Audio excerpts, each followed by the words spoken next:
양산시가 추진한 수십억짜리 공사가 설계 실수로 몇 달째 중단됐다는 소식 단독으로 전해드렸는데요.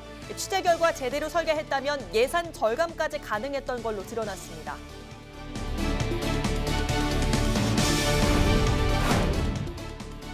대우조선 졸속 매각을 반대하는 목소리가 연일 높아지는 가운데 시민들은 실사 저지단을 구성해 무기한 천막농성에 돌입했습니다.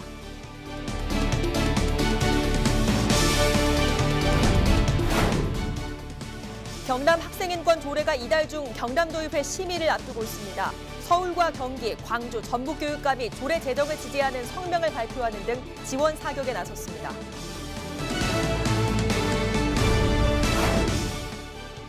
어버이날을 맞아 장수 사진 촬영에서 공연, 영상 편집까지 다채로운 행사가 가득했습니다. 풍성한 어버이날 풍경을 취재했습니다.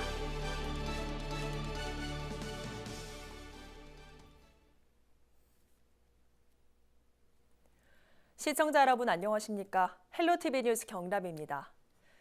양산시가 추진한 수십억짜리 공사가 공무원의 설계 실수로 6개월째 중단됐다는 소식 전해드렸었죠. 취재 결과 도로를 제대로 설계했다면 시유지 땅을 포함할 수 있어 오히려 예산을 아낄 수 있었던 것으로 드러났습니다. 도로를 다시 설계해도 추가로 돈이 들 가능성이 커 수십억의 혈세 낭비란 지적이 나오고 있습니다.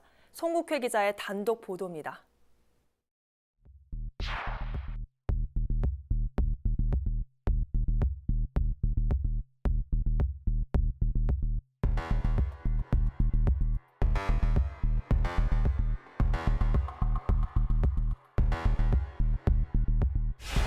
공무원의 설계 실수가 드러나면서 6개월째 중단된 도로공사. 70억 원 규모의 사업에 현재까지 땅 보상비 16억 원이 투입됐습니다. 경남도 감사 결과 기존 설계도상 바로 옆에 시유지가 있었는데 이를 포함시켰을 경우 보상비를 줄일 수 있었던 것으로 확인됐습니다. 더욱이 감사에 지적된 대로 도로 선형을 바꿀 경우 또다시 사유지를 매입해야 합니다. 여기에 잘못된 설계로 공사가 중단되면서 발생하는 비용도 있습니다. 이렇게 흘러내리는 토사를 막으려고 이 방호벽도 설치를 했지만 매달 나가는 수백만 원의 임대료 탓에 예산 낭비라는 지적도 나오고 있습니다. 현재까지 들어간 관리 비용만 수천만 원. 공사 재개까지 추가로 예산이 쓰일 가능성도 높습니다. 문제는 또 있습니다. 네, 경남도 감사 결과 기존 도로에서 7m가량 떨어진 이곳 공장 앞마당까지 이 도로가 오면서 업주들의 불만도 잇따르고 있습니다. 공장 운영에 차질을 빚을 수밖에 없다는 겁니다. 저는 이제 마지막까지 버텨야죠. 쪽 주차장이 없어져버리면 나중에 저희 쪽에서도 문제가 많거든요. 인근 주민들은 양산시의 혈세 낭비를 지적하며 뚜렷한 대책을 요구하고 있습니다. 헬로티비 뉴스 송국혜입니다. 대우조선해양의 매각 추진을 두고 거제 전체가 연일 시끄럽습니다. 노조와 시민들은 현대중공업 현장 실사에 대비해 실사 저지단을 구성하고 무기한 천막농성에 돌입했습니다. 표영민 기자입니다. 정부는 불법적 대우조선 밀실 특혜 매각을 즉각 중단하라! 대우조선 매각에 반대하는 거제 시민들이 거리로 나왔습니다. 거제 범시민대책위원회는 대우조선 앞에서 기자회견을 열고 현대중공업 현장 실사를 막기 위한 천막농성의 시작을 알렸습니다. 200개에 가까운 우리 단체들이요 함께 활동을 하고 있는데 시간표를 짜서 실사가 중지될 때까지 계획을 하고 있습니다. 거제 범시민대책위원회는 실사 저지단을 구성하고 대우조선해양 정문 앞에서 무기한 천막농성에 돌입했습니다. 대우조선해양노조도 시민들과 끝까지 함께하겠다며 결사항전의 뜻을 내비쳤습니다. 이 대우조선 노동자와 그리고 거제 시민 그리고 더 나아가서 경남 전체 조선산업에 일하고 있는 전체 노동자들의 생존권을 지키기 위한 투쟁을 끝까지 승리하는 그날까지 해나갈 것입니다. 범시민대책위원회와 노조는 대우조선해양의 매각이 철회될 때까지 천막농성과 주주총회 저지 등 강경 대응을 이어나갈 계획입니다. 헬로티비 뉴스 표영민입니다. 경남 부산 지역에서 민생투쟁 대장정을 하는 자유한국당 황교안 대표가 대우조선해양 옥포조선소를 찾았습니다. 거제 범시민대책위는 황 대표에게 대우조선이 현대중공업에 매각되면 구조조정이 이루어질 것이라고 호소했고 황 대표는 당 차원에서 적극적으로 노력하겠다고 전했습니다. 이날 황 대표는 거제 고 김영삼 전 대통령 생가와 통영과 마산, 양산 등을 돌며 민생투쟁을 이어갔습니다. 한 20만 명 가까운 사람들이 여기 지금 아마 종사과 관련되어 있는 것 같아요. 이런 분들의 문제가 졸속 처리가 되지 않도록 하기 위한 노력들을 하겠습니다. 다음 소식입니다. 경남 학생인권 조례가 이달 중 경남도의회 심의를 앞두고 있습니다. 찬반 논란은 아직도 뜨거운데요. 이 가운데 서울과 경기, 광주, 전북 교육감이 재정을 지지하는 성명을 발표하는 등 지원 사격에 나섰습니다. 김수정 기자입니다. 서울과 경기, 광주, 전북 교육감이 경남 학생인권조례 제정을 지지한다고 공식 발표했습니다. 현재 학생인권조례를 시행 중인 4곳은 현장에서 많은 변화가 일고 있다고 말했습니다. 스쿨 미투의 방지를 위해서도 학생인권조례는 꼭 필요하다. 그래서 학생인권조례야말로 학생들로 하여금 인권 감성을 기르도록 하는 것이다. 이 인권 감성이 출발점이 되어서 요즘에 필요로 하는 생태 감수성, 평화 감수성도 길러지는 것이다. 반대단체에서 지적하는 성 정체성과 성적 지향 차별금지 조항의 문제점은 강하게 반박했습니다. 조희연 서울시 교육감은 성적 문란에 대한 원인을 학생인권 조례로 꼽을 것이 아니라 모두 교육적인 면에서 해결해야 한다고 강조했습니다. 위험물을 촉발한다든지 동성애가 변하고 한다든지 동성애 확대를 방치한다거나 하는 게 절대 아니다. 그래서 저는 학생인권 조례에 대해서 과도한 우려를 안 가지실 겁니다. 앞서 경남도의회에서도 찬성 측 시민단체가 학생인권조례 제정을 촉구하는 기자회견을 열었습니다. 진짜 아이들을 위한다면 학생인권조례 제정 반대를 위해 터무니없는 주장과 폭력적 행동을 멈추시고 학생인권조례 제정 이후를 고민하고 만들어가는데 함께 나서주실 것을 부탁드립니다. 학생인권조례 제정을 위해 이른바 지원 사격이 잇따르는 가운데 여전히 반대단체에서도 집회를 이어가고 있습니다.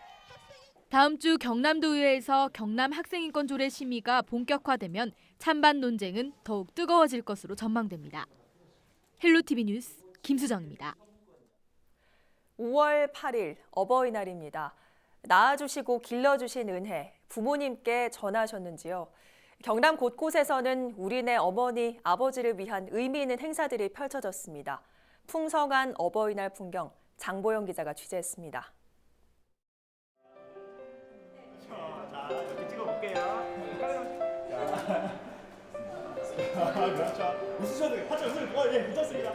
네, 됐습니다. 이 상태에서 고개만 살짝 터밀었죠.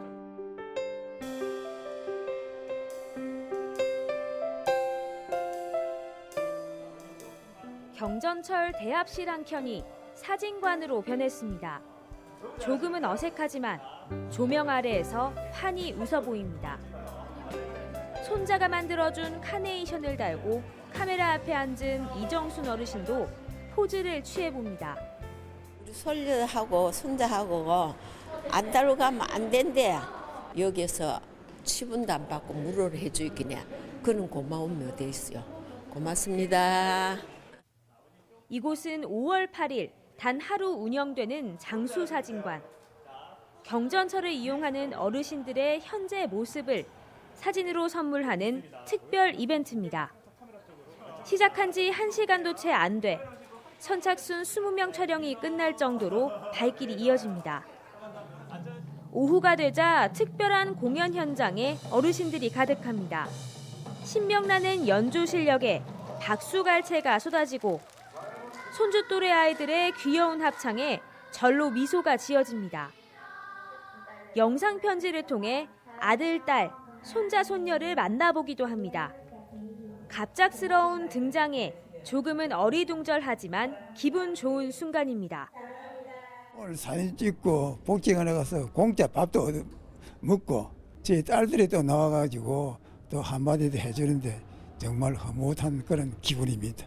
딸들아, 그동안에 참 고맙고 앞으로도 내 바랄 거 없고 너희들이 행복하게 살았으면 좋겠습니다. 사진 찍고 공연 보고 깜짝 영상 편지까지 낳아주시고 길러주신 부모님 은혜에 보답하려는 마음이 가득한 어버이날입니다. 헬로티비 뉴스 장보영입니다. 요즘 야외 활동할 때 잔디밭이나 풀숲은 각별히 주의하셔야겠습니다. 진드기에 물려 바이러스에 감염된 환자가 발생하고 있는데요. 증상이 심하면 사망할 수도 있어 살인 진드기라는 말까지 있는데 치료제가 따로 없어서 물리지 않는 게 최선이라고 합니다. 정선영 기자입니다. 날씨가 풀리고 바깥 활동이 늘면서 진드기 감염병 환자가 잇따르고 있습니다. 충남 천안에선 50대 여성이 지난 2일 올해 첫 중증 열성 혈소판 감소 증후군으로 확진됐습니다. 다음 날 전북 정읍에서도 80대 여성이 두 번째로 양성 판정을 받았습니다. 두 환자 모두 야외에서 밭일을 한 뒤 발열과 홍반 등의 증상이 나타났으며 참 진드기에 물린 것으로 확인됐습니다. 이분이 밭일을 하시고 나서 발열이 좀 있었나 봐요. 그래서 5월 2일 날 이렇게 근육통, 오한이 있어서 119를 통해서 전주에 있는 모 병원으로 갔고 거기에서 혈액 검사에서 약간 이상이 있어서 중증 열성 혈소판 감소 증후군은 SFTS 바이러스를 보유한 참 진드기에 물려서 감염되는 병입니다. 잠복기를 거쳐 최대 2주 이내 고열과 구토, 설사 등이 나타나며 근육통, 신경 증상도 동반돼 심할 경우 사망에 이를 수 있습니다. 지난해 국내에서 발생한 SFTS 환자는 259명으로 이 중 47명이 사망했습니다. 특히 농업과 임업 종사자의 비율이 높은 농촌 지역의 고연령층에서 감염자가 많았습니다. 경기가 47명으로 가장 많았고 경북과 강원, 경남, 충남 등이 뒤를 이었습니다. 연령별로는 50세 이상이 233명으로 대부분을 차지했습니다. 진드기는 사람의 피부에 단단히 붙어 수일에서 수주간 흡혈하는데 봄부터 가을까지 왕성하게 활동합니다. 풀숲이나 덤불 등 진드기가 많이 서식하는 장소에 들어갈 경우 긴 소매와 긴 바지, 다리를 완전히 덮는 신발을 착용해야 합니다. 외출 후엔 옷을 꼼꼼히 털고 목욕을 하는 것이 좋습니다. 환자를 따로 격리할 필요는 없지만 혈액과 체액을 직접 접촉할 경우 전파될 수 있어 의료진도 각별히 주의해야 합니다. 현재 SFTS 바이러스의 경우 치료제나 백신이 없으므로 참 진드기가 활동하는 4월에서 11월에는 농작업, 등산 등 야외 활동 시 피부 노출을 최소화하여 진드기에 물리지 않도록 예방하는 것이 최선의 예방법입니다. 올해 참 진드기 밀도를 관찰한 결과 전국적으로 지난해보다 50% 이상 높은 상황. 질병관리본부는 예방 수칙을 잘 지켜달라고 당부했습니다. 헬로티비 뉴스 정선영입니다.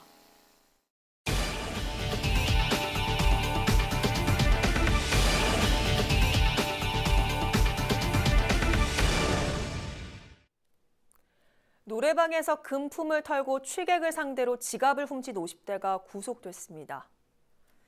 마산 동부경찰서는 51살 구모 씨를 지난달 26일 새벽 창원 마산 회원구 합성동의 한 노래방에서 주인이 자리를 비운 사이 계산대에 있던 돈과 가방 등 340만 원 상당의 금품을 훔친 혐의로 붙잡았습니다. 또 구 씨는 지난달 29일 한 도로에서 술에 취해 집으로 가던 여성을 부축해주는 척하며 주머니에 든 지갑을 훔친 혐의도 받고 있습니다. 창녕 우포 따오기 보건센터가 10년간 심혈을 기울인 따오기의 자연 방사 날짜를 오는 22일로 확정했습니다. 1차 선발대로 뽑힌 따오기는 모두 40마리로 우포늪 일대 인공 서식지와 방사장 케이지를 오가며 약 2달간 자연에 완전히 적응해 떠날 것으로 예상됩니다. 창녕군은 지난 2008년 한중 정상회담에서 당시 후진타오 중국 국가주석에게 따오기 한 쌍을 기증받았으며 2009년 처음으로 2마리 자체 번식에 성공했습니다.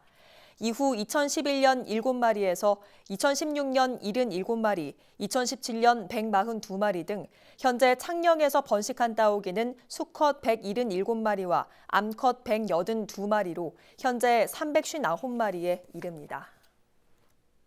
한국생태환경연구소는 8일 낙동강유역환경청에서 도랑 하천 살리기 국제 워크숍을 진행했습니다. 이와 함께 한국생태환경연구소와 창원시, 베트남 달라시는 베트남 친환경 도시 구축을 위한 상호 교류 협약을 체결했습니다. 이번 협약으로 달라시의 수질 환경 개선을 위한 기술 자문 지원과 생태 관광 등 다양한 분야의 교류를 약속했습니다. 학생들이 꿈꾸고 있는 직업을 미리 체험해보고 진로도 찾을 수 있는 경남 진로직업 체험 박람회가 8일 창원 컨벤션센터에서 막을 올렸습니다. 꿈, 꽃이 피다란 주제로 열리는 이번 박람회에서는 경찰과 승무원, 육군 등 26개 부스에서 직업을 체험해볼 수 있고 진로 적성 검사와 상담, 특별 강연까지 볼 수 있습니다. 오는 12일 밀양 초동 연갓길 걷기 대회가 열립니다. 행사가 진행되는 반월 꽃길은 마을 주민들의 손으로 지난 2015년부터 가꿔진 곳으로 매년 2번 걷기 대회가 열리고 있습니다. 초동 연갓길은 매년 5월에는 꽃 양귀비가, 10월에는 코스모스가 있어 국토교통부 우리강 탐방로 100선에 선정되기도 했습니다. 우리 지역의 이슈 콕 짚어봅니다. 헬로 이슈 토크. 지역의 이슈를 분석해 해결 방안을 고민해보는 시간 헬로 이슈 토크입니다. 오늘 함께해 주실 두 분 나오셨습니다. 안소동 시사평론가 나오셨고요. 반갑습니다. 네, 반갑습니다. 유진상 창원대 건축학부 교수 나오셨습니다. 안녕하십니까? 네, 반갑습니다. 네, 먼저 지역의 이슈를 짚어보는 이슈 짚어보기로 시작합니다. 자, 올해는 아시다시피 3.1운동 그리고 대한민국 임시정부 수립 100주년인 뜻깊은 해입니다. 하지만 현재 도내에서 독립운동 성지라 불리는 밀양에서는 약산 김원봉 장군의 독립유공자 서훈 지정 문제 이후 또 다른 갈등이 확산되고 있습니다. 얼마 전 보도해드렸던 밀양 가요박물관 건립을 둘러싼 찬반 갈등인데요. 자, 이 문제 정확히는 박시춘 작곡가가 관련되면서 반대 목소리가 나오는 거죠. 네. 네, 이제 시청자 여러분들도 이제 뭐 노래를 통해서 박시춘 작곡가는 이제 이미 잘 알고 있죠. 그 이분이 대표적으로 작곡한 게 애수의 소야곡, 비 내리는 고모령 뭐 여러 가지 노래가 있는데 원래 이분은 이제 밀양에서 태어났는데 본명은 박순동이라고 알려져 있죠. 예, 그래서 이제 우리나라를 빛낸 음악가로 1982년에 정부에서 이제 훈장을 수여받기도 하고 그렇게 했는데 이분이 안타깝게도 일본을 찬양하는 노래를 만들었기 때문에 친일 인명사전에 이제 등록이 되어 있는 상태죠. 네. 그리고 최근에 이제 밀양시에서는 그 밀양 출신의 약 10여 명의 그 작곡가들의 그 어떤 업적, 뭐 이것을 그 후대에 좀 기리고 이것을 문화 상품으로 만들어서 밀양의 어떤 발전이라든지 밀양의 문화 그 발전에 큰 동력으로 삼아보자 이렇게 해서 약 30억 예산을 들여서 이제 그 가요 뭐 가칭 가요 박물관을 짓자 이제 이렇게 이제 시에서 계획을 하고 있는데 이 과정에서 이제 시민들이 찬성하는 쪽과 반대하는 쪽이 지난 2일이었죠. 이제 집회와 기자회견을 열었는데 반대측에서는 그 성명서를 낭독했는데 밀양 가요박물관을 백지화하라. 그다음에 박시춘의 생가라든지 흉상 그 노래비를 철거하라. 그렇게 했고 이 자리에서 이제 뭐 의열단으로 분장한 밀양이 의열단으로 유명하지 않습니까? 맞습니다. 김원봉 선생님이 이제 의열단 단장인데 이 의열단으로 분장을 해서 밀양 가요박물관을 어떤 그 깨부시는 그런 이제 퍼포먼스도 했다고 합니다. 그리고 찬성적 얘기도 이제 같은 장소에서 집회를 열었는데. 박시춘의 친일 문제를 비워올 생각은 없다. 그리고 가요계에 유명한 10여 명은 밀양의 이제 큰 자산이고 자랑거리다. 그런데 이것은 이제 친일 문제는 사실대로 알리고 대신에 이 자랑거리를 우리가 문화유산으로 만들어서 우리 그 지역의 문화 발전이라든지 지역의 그 어떤 관광 상품으로 좀 만들었으면 좋겠다 하는 게 이제 이 찬성적인 논리인데 이런 논란이 있다 보니까 이제 박일호 시장이 나서 입장을 밝히지 않을 수가 없겠죠. 시장이 이제 박시춘 개인의 가요 박물관은 아니다. 이제 이렇게 했고 밀양 출신 음악가의 업적을 이제 자산으로 만들어서 밀양을 알리는 관광 상품을 만들고 싶다. 그리고 지금까지 구체적으로 확정된 것은 아무것도 없다. 그리고 앞으로 추진위원회의 결정에 따라서 설치를 안 할 수도 있다. 뭐 현재 그 시의 입장은 이런 정도까지 밝히고 있습니다. 뭐 앞서 영상으로도 잠깐 확인을 했지만 반대 단체 퍼포먼스가 참 눈길을 끌었습니다. 가면 쓰고 설치물 부수는 그런 행동들이 참 조직적인 집회였다라는 생각을 하게끔 하는데 어쨌든 말씀처럼 현재 밀양시에선 이런 의견에 대해서 밀양 가요계 인사 10명 중 박시춘은 1명일 뿐이다. 뭐 친일 이런 부분은 사실대로 밝힐 거다. 이런 입장을 밝혔는데 어떻게 보세요?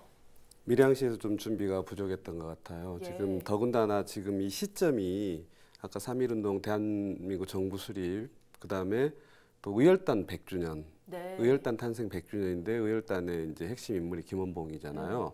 근데 이 밀양 김원봉 장군이 이제 얼마 전에 그 광복 이후에 월북한 것 때문에 서운을 받지 못했잖아요. 네. 그러니까 이제 부글부글 하고 있는 상태인데 거기다 이제 정반대의 게 이제 딱 도드라지니까 더 이제 극적인 반응들을 보이고 있는 것 같고요. 또 더군다나 이제 밀양 같은 경우는 좀 자유한국당 이제 텃밭인데 김원봉 장군의 이몽 네. 드라마 또 방영을 금지 신청을 했었거든요. 네. 그러니까 여러 가지 복합적인 문제들이 더 이제 자극적으로 이렇게 형태로 나오는 것 같습니다. 일단 친일 작곡가 박시춘에 대한 이제 친일 반민족 행위에 대한 어떠한 그 반성이나 검증이 없었다는 게 이제 좀 문제고요. 예. 공청회 한번 지금 없었고요. 그 제가 알기로는 만약에 이제 프랑스에서 독일에 대한 나치 부역자를 처단을 할 때 노래를 하거나 시를 만들어서 정신을 고양시키는 행위를 하면 사형입니다. 근데 그냥 그 기회를 틈타서 돈벌이를 하거나 이걸 하면 그냥 감옥을 보냈거든요.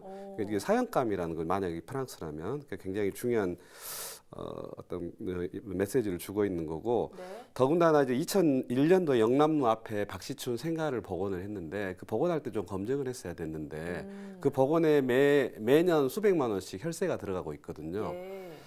그런 것도 이제 문제가 됐고 밀양시에서 지금 아직은 전시 기획 운영 구체적 세부 방안 아무것도 정한 게 없다고 그러니까 만약에 이제 그 가요 박물관 이게 어떤 박시춘을 염두에 둔 게 아니라면 저 개인적으로는 박시춘 공과 사를 정확히 구분해서 사랑받는 노래도 많잖아요. 그것들은 그대로 이제 즐길 수 있도록 해주고 김원봉 장군도 마찬가지예요. 공이 많기 때문에 그건 인정을 해주고 이제 그렇지 않은 부분에 대해서는 정확하게 전시관에다가 교육을 시키면서 보여주는 거죠.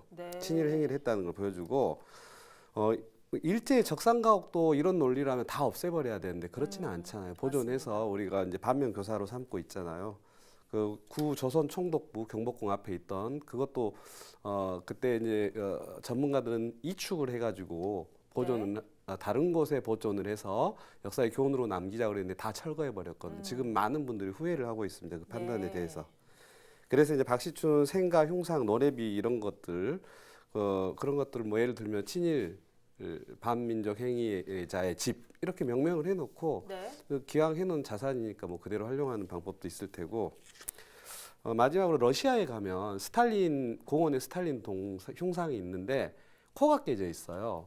원래 그 어떤 다른 문화를 이렇게 침탈할 때 코를 깨는 행위를 많이 했거든요. 헬레니즘 문화나 로마가 그걸 이제 흉내내서 그 옆에 스탈린 때문에 희생된 사람들의 돌로 만든 그 머리들이 아주 이렇게 많이 쌓여 있는데 그 나란히 놔가지고 그렇게 그대로 전시하고 있어요. 스탈린 동상을 없애버린 게 아니라 뭐 그런 사례도 있습니다. 네, 일단 좀 제대로 된 검증이 좀 선행돼야 될 것 같습니다. 어쨌든 이 문제가 밀양 내 지역 갈등으로 좀 확산되지 않을까 하는 우려도 되는데 어떻게 보십니까? 네, 이제 우리 방송에서도 뭐 방금 자료 화면에 나왔습니다만은 지금까지 나왔던 뭐 여러 가지 찬성 반대 측의 주장과 또 기자회견 내용들은 지금 계획 단계에서 어떤 그 시민들의 어떤 그 찬반 양론 공론이다 저는 이제 이렇게 봅니다. 근데 분명한 것은 친일 행적을 비호해서는 안 된다. 그리고 친일 문제만큼은 사실대로 알리자. 오히려 이제 후대의 거울로 삼자. 뭐 이런 얘기들이 그 찬성층의 주장인데 저는 이제 이 점을 좀 눈여겨볼 필요가 있다고 생각합니다. 뭐 이 문제는 앞으로 공청회라든지 여론조사 그리고 공론화 과정 등을 거쳐서 밀양 시민의 그 충분한 이제 뜻과 의지를 모아야 되겠죠. 아마도 이제 이러한 과정을 밟아서 저는 뭐 결정이 되지 않을까 이렇게 보는데요. 밀양은 한국 가요계를 이제 빛낸 인물도 많지만은 최근에 뭐 영화 암살이라든지 밀정으로 유명하죠. 실제 주인공이 이제 밀양의 그 장군들이 이제 여기서 다 나왔는데 그리고 이제 최근에는 MBC 드라마 이제 이몽이 또 이제 그 드라마가 지금 방영 중에 있죠. 이게 이제 모두가 이제 밀양을 배경으로 이제 밀양 지역과 밀양의 인물을 배경으로 하는데 전국에서 가장 많은 독립운동가를 배출한 지역이 밀양으로 합니다. 밀양이라고 하는데 아마도 그렇게 보면은 이제 우리나라 독립운동의 그 성지이자 어떤 본향이다. 그죠? 그렇게 평가를 해야죠. 그래서 이러한 선열들의 애국정신, 특히 의열단죠. 어렵게 열렬히 나선다는 의열단 정신을 함께 좀 가꾸고 모은다면은 저는 밀양에서 충분히 이번 가요제 그 가요박물관 문제는 갈등이 없이 잘 해결될 것으로 그렇게 봅니다. 네, 어쨌든 시민들 의견 충분히 듣고 또 반영해서 독립운동 성지 밀양이라는 그 명칭이 좀 누가되지 않았으면 좋겠습니다. 네, 본주제로 들어가 보죠. 올 초 경남을 잔치 분위기로 만들었던 남부 내륙 고속철도 예비 타당성 조사 면제 결정 다들 기억하실 겁니다. 그로부터 3개월이 지난 지금은 분위기가 확 바뀌었습니다. 도내 지자체 간 역사 유치 경쟁으로 치열해질 조짐이 감지되는 상황인데요.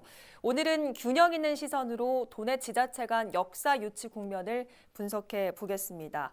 자, 일단 도내 지자체들의 노력이 수면 위로 속속 드러나고 있는데요. 거창군에서는 역사추진위원회 발대식을 갖는가 하면 의령에서는 또 역사 유치 캠페인도 벌였거든요. 제가 지금 예를 든 지자체 말고도 다른 지자체에서도 지금 경쟁이 치열하죠. 네, 이제 그 남부 내륙 철도가 지나가는 이제 지역이 우리 경북을 포함해서 총 8개 시군이 이제 지나갑니다. 여기에서 지금 이제 표면적으로 나왔던 데도 있고 또 준비를 하고 있는 지자체가 있습니다. 근데 뭐 저는 뭐 이번에 그 몇 개 시군에서 여러 가지 이제 움직임들을 보면은 주민들이 뭐 거의 뭐 대동단결, 그다음 모든 행정력을 집중하고 이런 상태인데 제일 먼저 진주시와 합천군이 이제 우리 경남에서 제일 발빠르게 움직이고 있는데 지난 3월 달이었습니다. 진주시는 조규일 시장이 그 특별 전담팀까지 꾸리겠다. 뭐 이런 자세로 역사 유치에 이제 최선을 다하고 있고 또 합천군도 합천 역사 유치 추진위원회 발대식을 가졌고요. 또 4월에는 이제 의령군 그리고 지난주였죠. 1일에는 거창군이 역사 유치 추진위원회를 만들었습니다. 거창군은 이제 3차 그 우리나라 그 철도 구축망 계획에는 역사가 이제 제외가 되어 있는데 아마 그 이번 기회를 통해서 아마 거창군도 역사를 유치하려는 아마 도전장을 아마 던진 것으로 보입니다. 아무래도 이제 역사 유치는 그 서부권 특히 지역에 인구 감소라든지 노령화 또 최근에는 뭐 우리나라 그 경남의 서부권 지역이 그 지자체 소멸 지역까지 등장하고 있지 않습니까? 뭐 이런 것을 돌파하려는 어떤 새로운 그 어떤 매개체로 좀 삼을 가능성이 있다. 저는 그렇게 판단합니다. 예. 그러면 이렇게 모든 지자체들이 역사 유치에 애를 쓰는 이유, 뭐 전체적인 지역의 활력도를 좀 높이기 위해서라고 보면 되겠습니까? 어떻습니까? 우선 방금 박사님 말씀하신 것처럼 문화, 관광, 산업, 물류, 교통 그 근간 기간 산업을 다 좌우할 수 있는 이제 핵심적인 사업이기 때문에 당연히 뭐 자기 유치를 하려고 할 것이고요. 이제 뭐 구체적인 수치가 있는데 이게 이제 우리 서부 경남이 KTX가 10조 2천억 원 생산 유발 효과 그리고 7만 6천 명의 고용 유발 효과가 있다고 합니다. 그래서 이제 너도 나도 이게 지금 역사 유치에 뛰어들고 있는데 지금 이 순서가 어떻게 되냐면 기획재정부에 이제 재정사업평가 자문위원회가 있어요. 그 자문위원회에서 심의를 하고 또 이제 국토교통부가 국회에다 보고를 하고 그 다음에 이제 올해 기본 설계를 하게 됩니다. 근데 보통 기본 설계를 하게 되면 잠정적인 위치가 결정이 날 거예요. 그리고 내년에 2년에 걸쳐서 실시 설계를 하게 되는데 그러니까 올해 안에 뭔가 이제 결정을 봐야 되기 때문에 지금 적극적으로 지금 나서고 있는 거고 지금 현재 이렇게 보시면 그 저희 김천에서부터 시작해서 중간 여기 합천, 진주, 고성, 통영 마지막 이제 거제 그 4개를 이렇게 거쳐가는데 이건 지난번에 2016년 그 3차 국가철도망 그 계획에 반영이 된 거예요. 그래서 어느 정도 이제 근거를 가지고 있는 아까 말씀하신 대로 거창이나 의령 여기는 지금 빠져 있는 상태죠.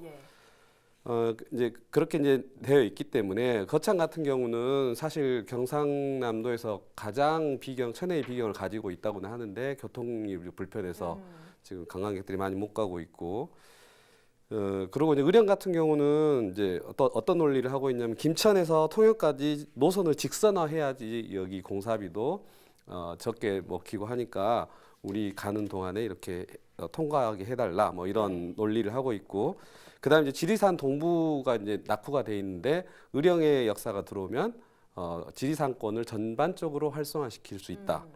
그리고 또 하나 유일한 전국에서 광역 철도 고속도로가 하나도 없는 유일한 지역이 의령이라고 이렇게 주장을 하고 있습니다.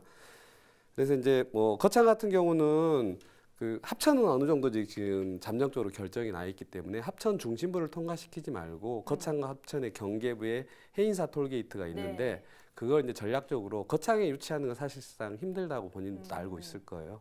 가까운 쪽으로 유치하려고 노력을 하는 겁니다. 그래서 뭐 지자체들이 뭐 다양한 방법으로 논리를 만들어서 지금 뭐 유치전을 펼치고 있는 상황입니다. 네, 일단 지금 언급된 지자체만 하더라도 정말 여러 곳이기 때문에 선정일이 좀 가까워올수록 경쟁이 더 뜨거워질 것 같은데, 어쨌든 현재 경남도에서는 용역에 착수를 한 상태입니다. 뭐 지자체 입장에서는 우리 지역에 꼭 있어야 된다라고 주장을 할 테지만 경남도 입장에서 좀 큰 틀에서 봐야 될 것 같거든요. 그러면 이번 용역에서 뭐 갈등에 대한 예측뿐만 아니라 갈등을 조율할 방안들도 좀 마련이 되는 겁니까? 네, 정부 이제 재정 사업으로 확정이 되었습니다. 그렇게 하면 이제 우리 경남도 시군도 마찬가지지만 먼저 이제 경남도가 여기에 대응하는 지방 정부 차원의 어떤 발전 방향 내지 어떤 그 대응 전략을 수립을 해야 되겠죠. 이러한 차원에서 이제 경상남도가 경남발전연구원에 용역을 이제 주어서 용역 착수 보고 대회를 가졌습니다. 앞서도 제가 설명을 드렸지만은 이 사업이 본격적으로 추진이 되면은 KTX 철도가 지나가는 인근 지역에서는 당연히 역사를 유치하려고 나서겠죠. 맞습니다. 그리고 어떻게 보면은 지역 발전의 어떤 획기적인 어떤 전환점이 될 수 있는 게 가장 큰 전환점이 되겠죠. 이 역사가. 그렇다 보면은 이제 지역의 뭐 어떤 뭐 행정력이라든지 주민들이라든지 모든 게 요구가 이제 앞으로 계속 폼물처럼 터져 나올 수밖에 없죠. 그러다 보면 이런 과정 속에서 이제 지역별로 어떤 뭐 여러 가지 갈등이라든지 어떤 뭐 그 불협화음도 일어날 수가 있겠죠. 그래서 이번에 이제 그 경상남도가 수립한 그 발전 방향의 어떤 보고대에서 뭐 이런 내용이 나왔는데, 명칭은 뭐 그랜드 비전이라고 지었답니다. 글자 그대로 큰 그림인데 아마 체계적이고 종합적인 방금 말씀하신 뭐 여러 가지 갈등 문제 이런 것까지도 다 포함이 되겠죠. 주요 과업 내용을 이제 저희가 잠깐 살펴보면은 KTX와 연계한 그 경제권 구축 문제, 그리고 문화 관광 산업, 교통 등 어떤 기간 산업의 활성화 문제, 그다음에 장기적으로 경남 발전을 위한 장기적인 플랜, 뭐 이것이 가장 큰 세 개가 이제 가장 큰 과업인데요. 이제 앞으로 이제 경남발전연구원이 1년간에 걸쳐서 이 과업을 수행해서 중간에 이제 또 중간 보고가 있겠죠. 그리고 이제 앞으로 서부권과 인근 지역의 시군들도 이런 그 중간 단계에서도 뭐 어떤 갈등이라든지 여러 가지 조정 문제가 있으면은 경남도와 어떤 발전연구원에 서로 유기적인 협의가 앞으로 좀 있을 거라고 저는 봅니다. 네. 일단 남부내륙 고속철도의 건설 계획을 보면 경남도 내에서는 4개의 지자체에 지금 역사가 설치가 되는 거잖아요. 그럼 이 부분에 혹시 문제가 좀 없는지도 살펴봐야 될 것 같은데, 역사 거리나 좀 지형적 위치로 볼 때 문제는 없을까요? 우선 이게 8개 지자체를 지나가거든요. 경북에 이제 성주, 고령군, 그다음에 이제 경남에 들어오면 합천, 의령, 진주, 고성, 통영, 거제 이렇게 8개인데, 지금 일단 첫 번째 문제가 경북에는 지금 처음에 3차 계획에 나왔던 데서 역사가 하나도 없어요. 근데 그 구간이 꽤 길어요. 네, 그러니까 만약에 이제 우리 저기 경남 쪽에 집중적으로 특히 고성 통영이 14.8km밖에 안 됩니다. 거리가 가깝기 때문에 경북에서 이걸 이제 문제를 삼아서 우리도 하나 달라고 하면 이제 난감한 문제가 발생할 수 있는 거죠. 예상할 수 있는 문제고. 지금 그 고성에서 통영이 14.8km라고 그랬잖아요. 근데 김천에서 성주, 고령 지나서 합천까지 오는 그 구간은 그 경북에 하나도 없는 역사가 없는 곳은 65km입니다. 그래서 이제 이런 걸 가지고 경북에서 충분히 어떤 논리를 만들어서 요구를 할 수 있고 그렇게 해서 역사가 많아진다 그러면 경남은 또 하나를 양보해야 될 상황이 발생을 할 수도 있거든요. 그리고 이제 또 하나 문제가 KTX가 이제 시속 300km를 낼 수 있는 구간이 역간 최소 거리가 57km는 돼야 300km 제대로 된 속도가 나옵니다. 그래서 역사를 너무 촘촘히 하면 그냥 저속 처리되어 버린다는 소리죠. 그래서 이제 진주역 같은 경우는 기존 역사를 이용을 하고 그다음에 합천 고성 통영은 역사를 신축할 예정인데 이제 그 신축하게 되면 또 그 비용이 엄청나게 발생을 하잖아요. 그래서 여기서 이제 통영 고성이 문제가 되는 겁니다.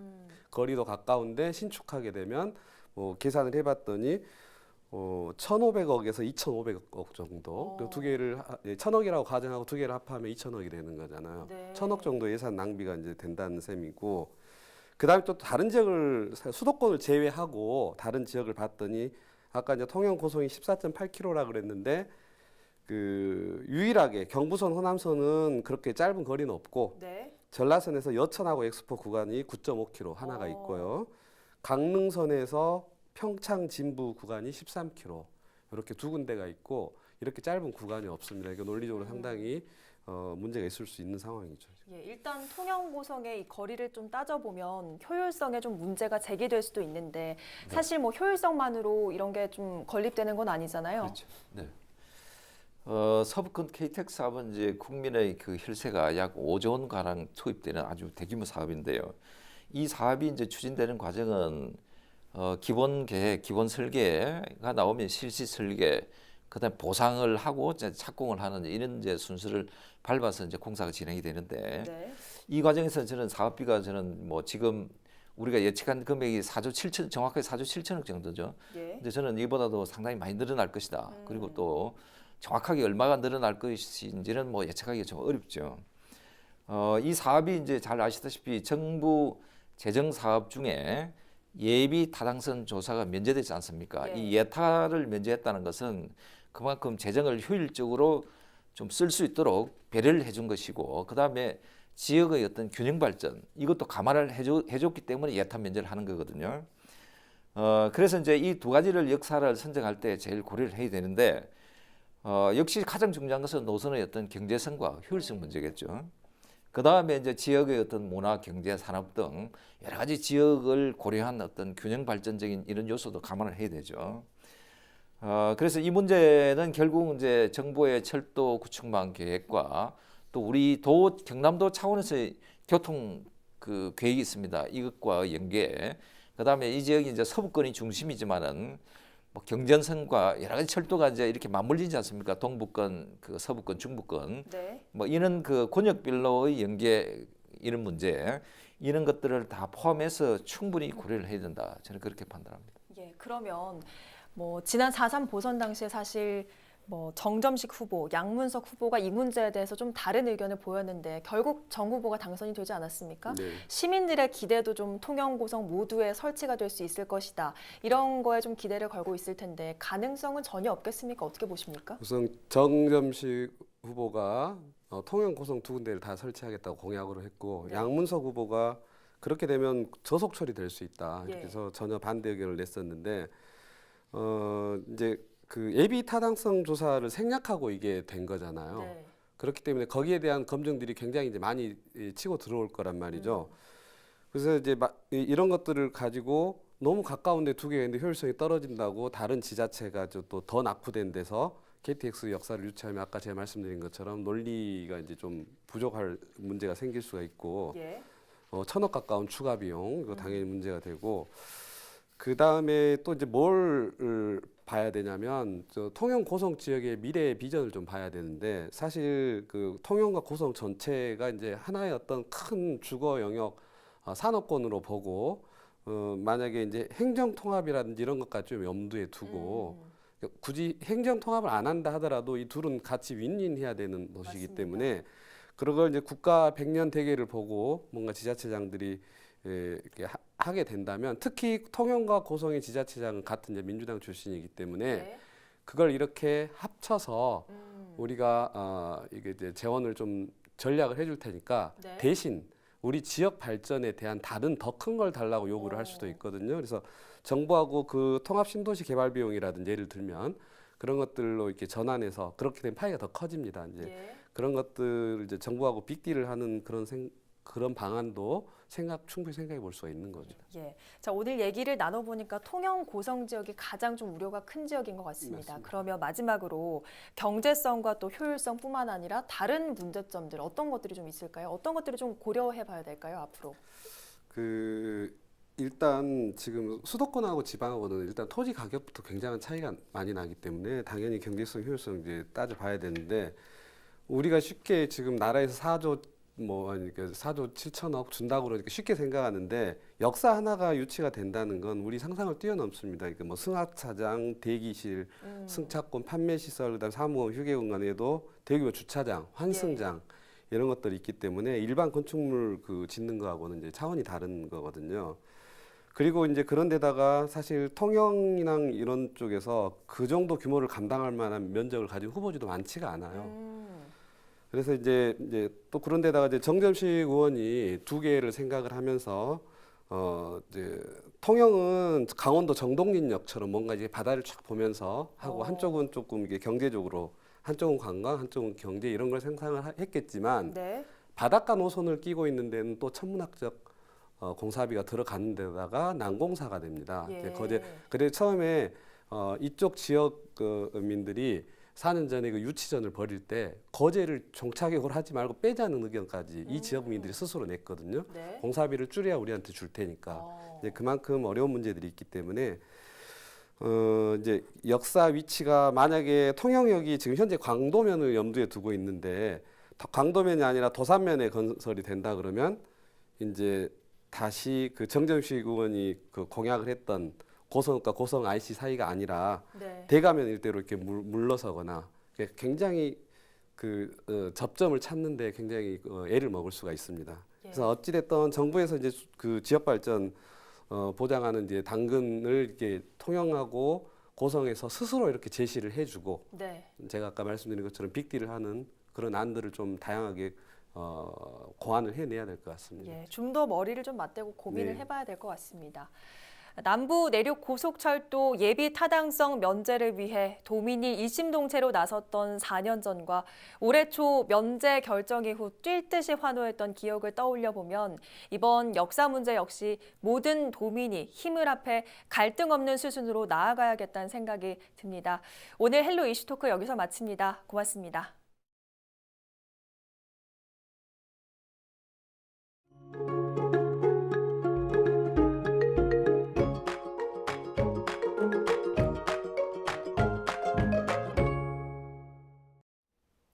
이어서 날씨입니다. 아침 저녁으론 쌀쌀하고 낮에는 더운 전형적인 환절기 날씨가 이어지고 있습니다. 수요일 낮 동안 함안과 밀양은 25도까지 올라 초여름 날씨를 보였는데요. 목요일 출근길에는 다시 기온이 10도 안팎으로 떨어집니다. 큰 일교차에 감기 걸리지 않도록 옷차림에 유의하시기 바랍니다.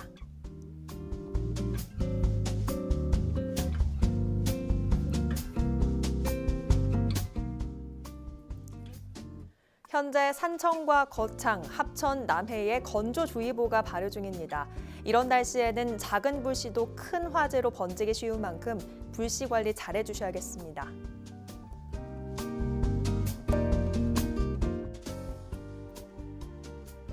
당분간 비 소식 없이 맑은 날들이 이어지겠고요. 기온도 평년과 비슷해서 바깥 활동하기 무난하겠습니다.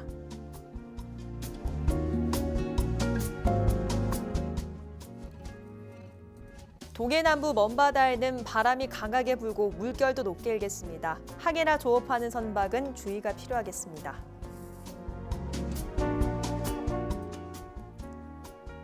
대기질은 보통 수준으로 먼지 걱정은 없지만 강한 볕이 내리쬐는 낮 동안에는 자외선 지수가 높아집니다.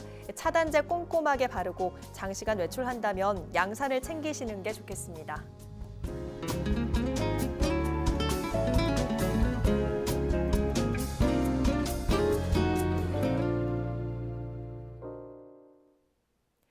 오늘 뉴스는 유튜브 채널 CJ 헬로 경남 방송에서 다시 보실 수 있습니다. 이상으로 뉴스를 마칩니다. 저희는 늘 지영미 곁에 있겠습니다. 고맙습니다.